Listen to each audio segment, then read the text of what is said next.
You online. Mhm.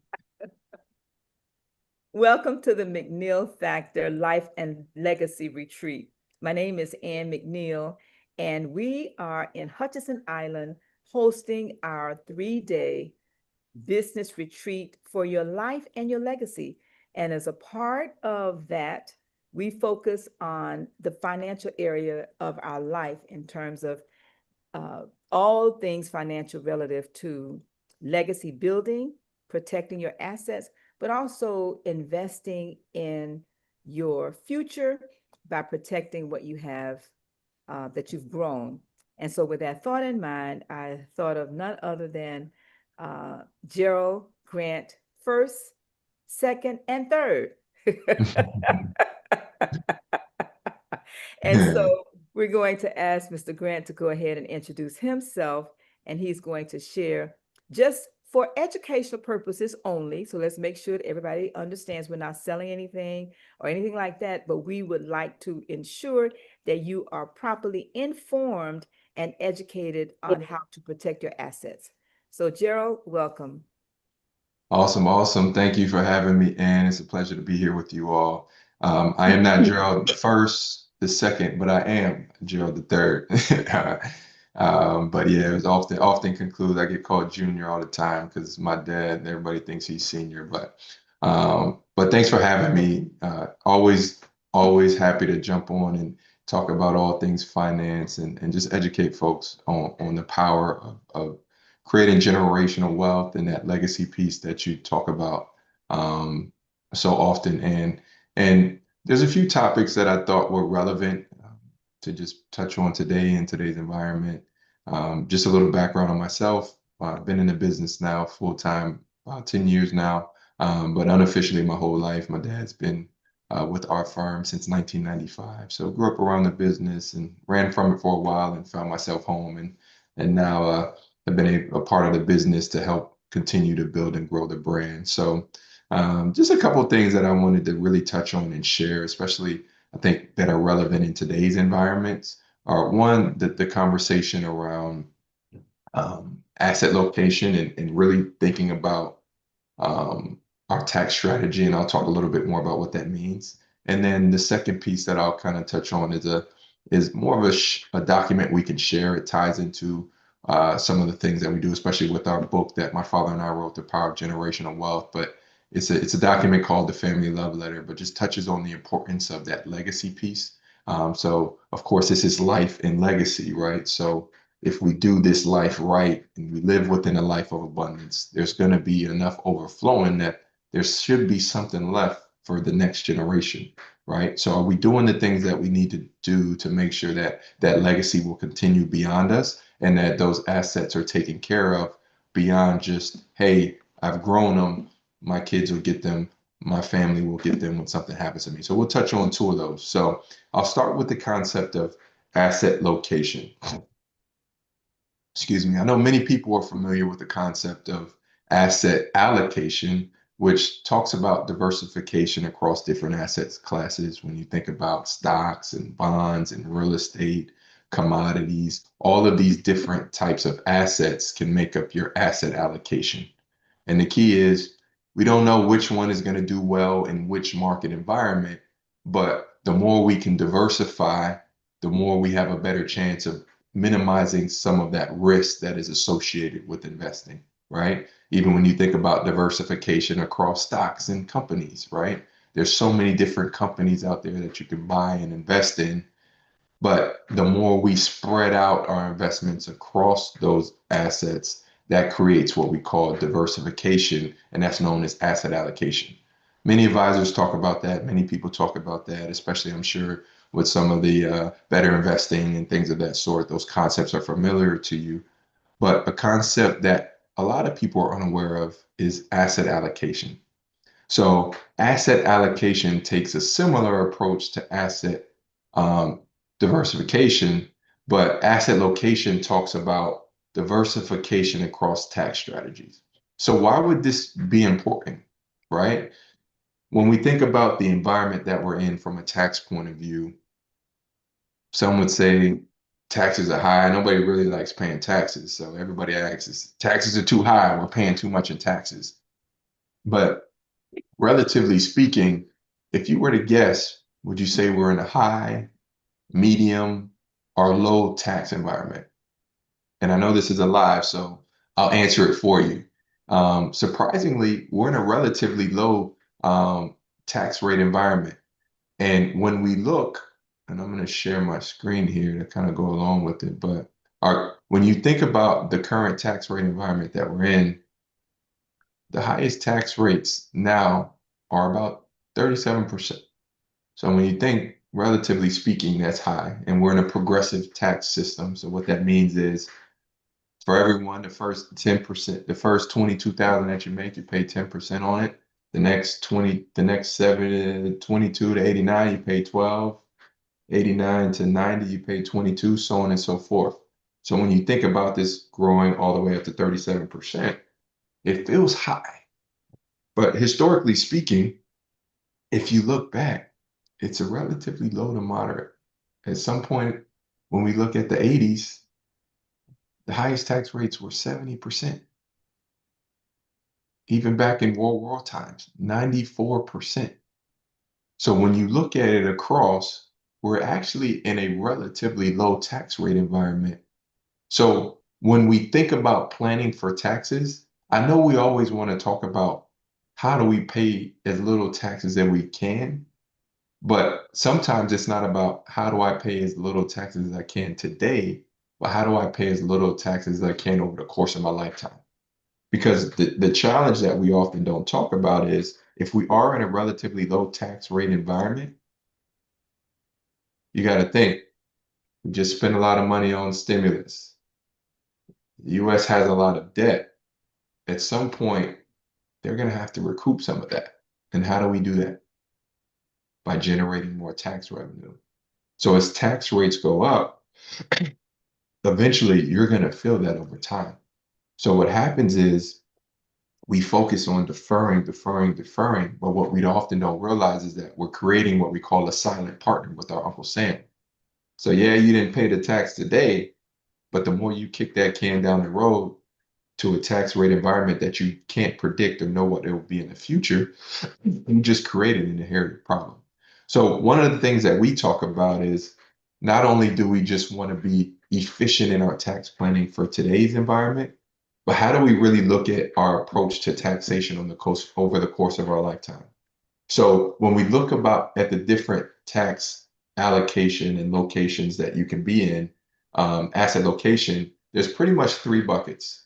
You have your taxable bucket, you have your tax deferred bucket, and you have your tax free bucket. So to go a little bit deeper into that, the first one, which many people are familiar with, is your taxable bucket. So think about regular investment brokerage accounts, CDs, mutual funds, money markets, savings accounts. These are all accounts where you receive the money on it, you've paid taxes on it already, and now you're investing after tax dollars into those accounts. As those accounts grow, you pay capital gains on the growth. So sometimes this can often be referred as double taxation because you pay the tax now when you receive the money, you invest it, and you grow, you pay taxes on a growth, well, capital gains on the growth as it grows. The second bucket is what many people know as retirement accounts, tax deferred buckets, your traditional IRAs, your 401ks, your pension plans, your 403Bs or your 457s, depending on where you work. These accounts allow you to defer your taxation so you don't pay taxes on it now, but everything that you pay, everything that grows, whether you contributed it or its growth, at that point, when you pull it out, you pay ordinary income on it at that time, whether it's in retirement or whenever you pull it out down the road. And then your last bucket, which often goes underlooked, is the tax-free bucket. Now we're starting to get a lot of traction with the introduction of a Roth IRA, which is one of the most common assets in this bucket. But you also have municipal bonds, you have Roth IRAs, you have now Roth 401ks, which are starting to become a lot more attractive. You have different types of life insurance, and also in this bucket, you can you can include like 529s. But the beauty of these instruments is you pay taxes on it once, but you never pay taxes on the growth again. So when you think about it, when it comes to retirement, do you want to create a bucket where you don't know what the growth is going to be? Because a lot of times you think, yeah, I'm going to grow my retirement accounts. You may have $1 million, but if you have $1 million in a tax deferred bucket, do you really have $1 million? Or do you have a million minus whatever the taxes are in there? So the beauty of asset location is you don't want to be too heavy in any bucket. But if you put yourself in a position where you're diversified across the three buckets, you now put yourself in a position where you can control the distributions. So if I retire and I'm in a high taxation income bracket, now I can lower the amount of tax deferred dollars that I use, and I can offset it with the tax free and the taxable amount. Because if I can keep my tax deferred or ordinary income down, it lowers my capital gains rate, which means that I can pull money out of my taxable amount account at a lower rate, and then the offset with the tax free bucket where I'm not paying taxes at all. So by having the ability to create and fund each of the three buckets, it puts me in a position where, one, leveraging the tax deferred, I can minimize a little bit of my taxation now, while also maximizing the fact that in the future, as my income grows or down the road as tax rates go up, I can still minimize my future tax liability as opposed to just kicking it down the road and potentially creating a larger tax exposure in the future. So these are some of the concepts that we talk through with clients to be able to look beyond just today and what's important for right now. But how do I look at it from the totality to be able to preserve as much wealth as I can over time? Because what we don't realize is that taxes can really have a drag on our portfolio growth, right? Even like the old rule of thumb, a lot of clients say, hey, I'll just throw all my money into a brokerage account or within mutual funds. But we don't factor in the fact that those have tax drag as well. So what are we doing to make sure that we're minimizing that tax exposure as much as we can to really be in a position to keep as much money in our pocket as we can? So those are the concepts that we help clients on and that we continue to grow, help folks grow with. And do you want me to keep rolling with it here? Do you want me to pause for questions before I jump into the next section? No, you can keep going. Okay. And then But you the need to last share and screen though. So if you want to stop sharing screen, if you want to share something else, you share. I got one more thing that I'll share. And the last thing that I'll share that we really believe in. So I'd say about in 2020, my father and I first published the book, but the conversation started around 2018. And originally, my dad wrote a book called Bold Move to Creating Financial Wealth. And the premise of it was to really help educate folks if they didn't know where to go or how to start. Here are the steps that you can take to start to learn to invest and grow and build retirement, all of those things, right? So we start as our clients begin to move into that next phase, we started to notice that many of them were first generation wealthy. So many of them, their parents didn't leave behind a legacy. They weren't talking about here's what you should do to make sure that your house and your family and everything is protected. So we spent a lot of time educating folks on the importance of things like a will and trust and all of these other things to help create that generational wealth piece. And from that was birthed the book, The Power of Generational Wealth, that we published back in 2020. But just really harping on the importance of wealth is about more than dollars and cents. Far too often I hear, hey, I had to figure it out, so my kids will figure it out. We hear, you know what, I'm going to just leave them the assets and they'll take care of it. But in actuality, the challenge with that is finances isn't as simple as it's going to go from me to the next generation. There's a lot of things that come along with that. It could be what type of asset is it? It could be how many people is it passing on to? What is their education level from a finance point of view? Um, all of those factors need to be taken into consideration when you start to think about planning for the next generation. But also, there's things that can happen and erode your finances along the way, right? So, making sure that we have that proper protection around, and then also making sure that the next generation knows. Oftentimes, if you're not sharing with the next generation what assets are out there and what things are in place, how will they know in the event something happens to you what to do? So really promoting the importance of having these conversations, educating on the importance of generational wealth is really key. And one of the documents that we use with our clients is the family love letter.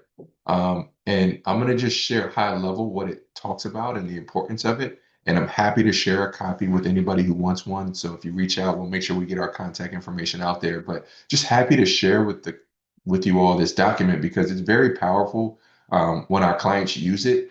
And especially for many people who don't have an estate plan and are trying to figure out, like, where do I start? This is a great document to use. And the basis of it is it just starts with, in layman's terms, what are some of the main documents you should have? So, a will or a living trust. Why is it important to have a will? Well, guess what?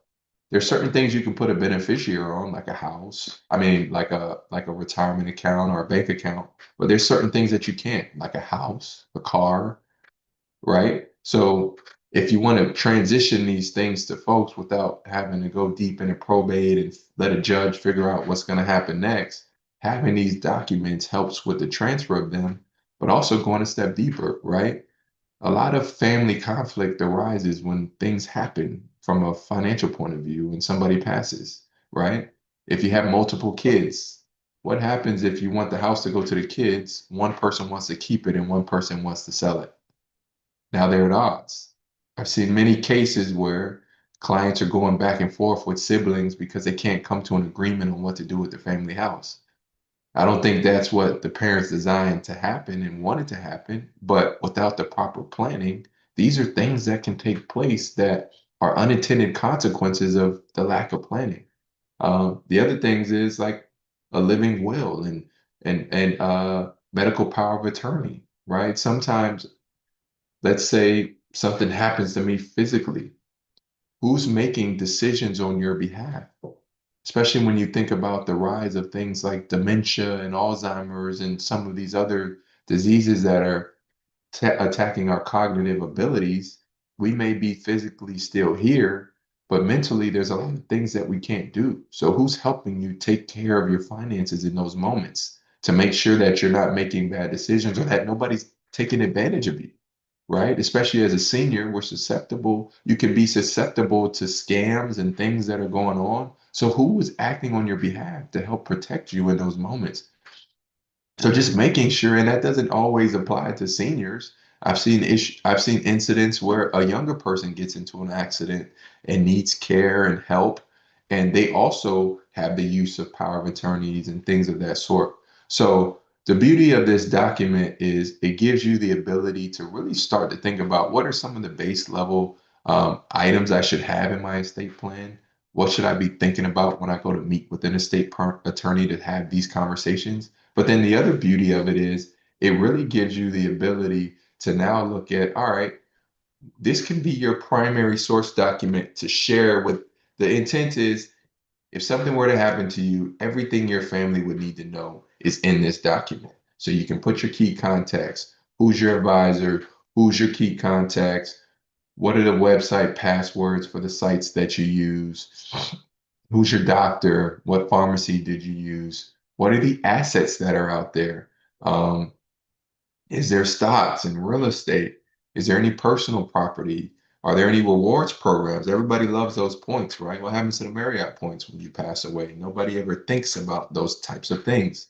And then are there any other types of assets out there? Are there any liabilities? And sorry, I'm not sure what's going on with my Adobe. I might be scrolling too fast, but the premise of it is it gives you the ability to capture all of these things. But the one thing that I love the most that's at the bottom, and I don't think it's going to let me share it, but in addition to just the assets, Ann and I talked about this the other day, but not just the assets, but the ethical side of it.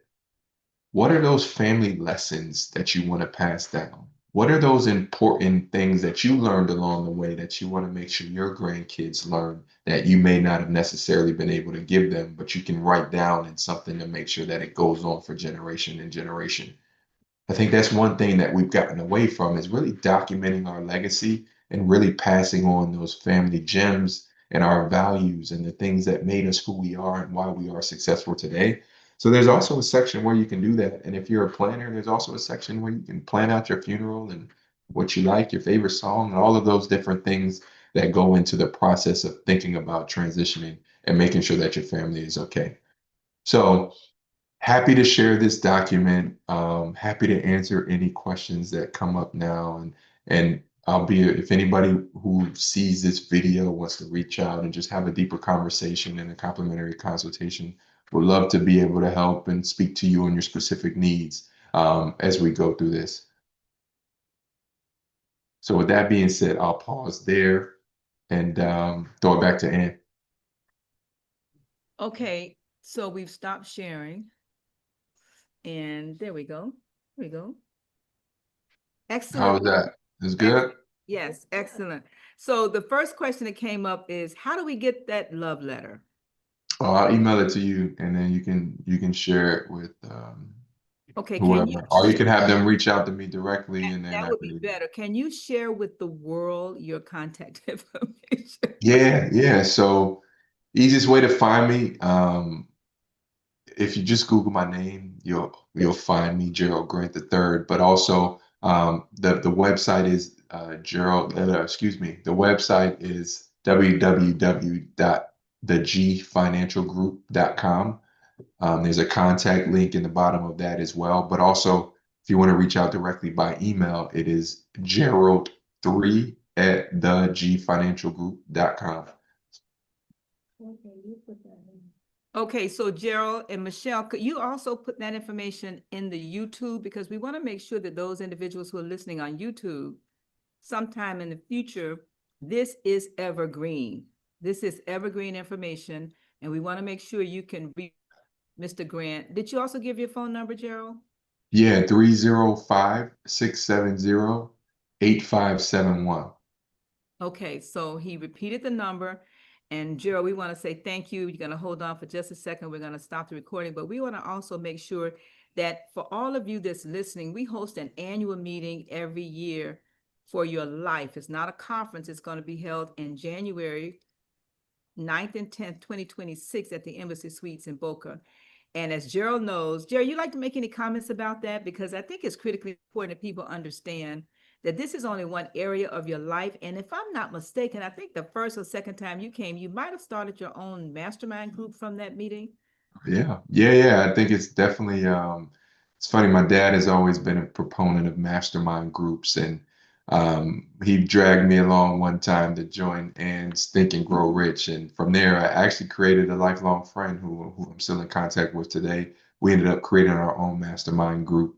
Um, and we're not still active in it, but I'm actually in a separate type of study group type of role. But definitely just the power of thinking and really putting pen to paper and thinking about a lifestyle of abundance and not just in one area, but multiple areas of your life because um, the power of the mind is far beyond our greatest imagination. And when you can really put structure and planning around achieving goals, you'd be surprised. Of what you can get. It's funny, my motto in the back of all my suits right here on my collar, it says ask and you shall receive. Well, actually just says ask and receive because I didn't have enough characters, but they all say ask and receive, but just really reaffirming that motto of Think and Grow Rich. All right. A life of abundance. The power of the mind is greater than your wildest dreams. Can somebody tweet that, TikTok that, quote that? Gerald said that. Gerald the third, Gerald Grant the third said that. The power of the mind is greater than your wildest imagination. And so, Gerald, we want to thank you because the power of your mind is going to help lots of people have a life of abundance. And we say that seriously, which is one of the reasons why we asked you to come, because we focus a lot on making money, but seldom do we focus on making money make money. Seldom do we ever focus on protecting the money that we make. And so, as you know, I shared with you, I have a big tax bill this year. So I wanted to Yeah, we're make gonna sure take care of that. that so I just want to make sure, in all fairness, and as Gerald the second told me, it's a good thing, Miss McNeill, because that means you did well this year. So everybody, it's a good thing when you pay taxes, because again, in all fairness, um, we have not because we ask, and when we ask, do we ask amiss? And you have to be careful what you ask for because you might get it. And for many years, I asked for this life. And these are the opportunities of growth that comes with it. So the question for you is, what are you asking for? What are you desiring? But equally as important, like Gerald shared, who's holding you accountable as a part of your mastermind group, but for every single area of your life. And Gerald, you know, I will be getting with you off this call so I can help hook your mastermind group up again so you can, so the two of you can get back together and just get one more. But we're going to go ahead and wrap up, and we're going to thank all of you for listening. Like I said, we're hosting this Life and Legacy retreat here, Hutchinson Island Resort, where we are now. And we focus on every single area of our life, but we also connect with the professional resources like Gerald Grant. Yesterday, we had the trust presentation by Judge Shirlene McWhorter, attorney at law, going over, you know, the estate planning in those areas. And it was phenomenal. It's also on YouTube. So those of you that's listening, please connect with these individuals and these professionals and share their contact information with your family and friends so that you too can live a life of abundance. So with that, we're going to thank you, Gerald. And this is Ann McNeill. If you'd like to connect with me, you can text the number 59925. Text the number 59925 and just put the word "and" in the chat, and we will get right back to you. So thank you so very much. And this is again the Life and Legacy McNeill Factor Life and Legacy Retreat sharing. All right, have a great day. Thank you.